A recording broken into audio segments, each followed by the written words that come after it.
గమనించండి, ఏదైనా టాస్క్ వచ్చిందంటే అందరికంటే ముందు చేసేస్తాడు. వీలైనంతగా కష్టపడతాడు. కష్టపడి హార్డ్ వర్క్ నెవర్ వర్క్ చేసి అంటారు. మీరు చేసినటువంటి కష్టం ఎక్కడికి పోదో అంతా పరమేశ్వరుడు చూస్తూనే ఉంటాడు.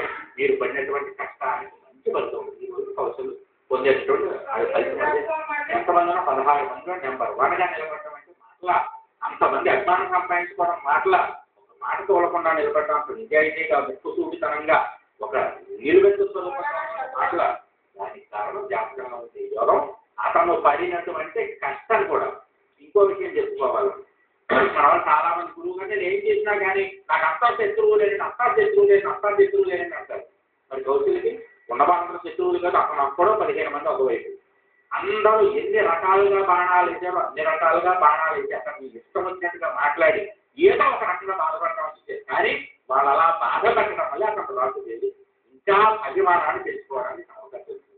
కాబట్టి మన మీద రాళ్ళేసేవాడిని ఎప్పుడూ కూడా మనం తీసుకోకూడదు. కౌశల్యం తీసి మనం నేర్చుకోవాలి. మన మీద ఎవరైనా రాళ్ళు వేసేటువంటి బాధపడద్దు. రాళ్ళు తగిలితే వెళ్ళి ఆ రాళ్ళనే మన పునాది రాళ్ళుగా మార్చుకోవాలి. అది గొప్పతనం.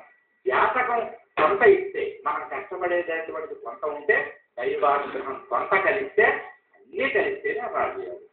కాబట్టి ఇవన్నీ కూడా నక్షత్ర శాంతులైనా, నక్షత్ర బలైనా, ఏకనక్షత్ర బలైనా, ఏకనక్షత్ర శాంతైనా ఏదైనా కూడా మనం చేసేటటువంటిది మనం తీసుకుంటూ, నక్షత్ర బల ఏదైతే ఉద్యోగం కాకుండా మన దైవారాధన మనం చేసుకుంటూ, దైవారాధన మనం చేసుకుంటూ నిరంతరంగా కలిసి రావడానికి అవకాశం ఉంటుంది. దానికి కరెక్ట్ ఎంత ఉంటున్నారో మనం విశ్వాసం అవుతుంది.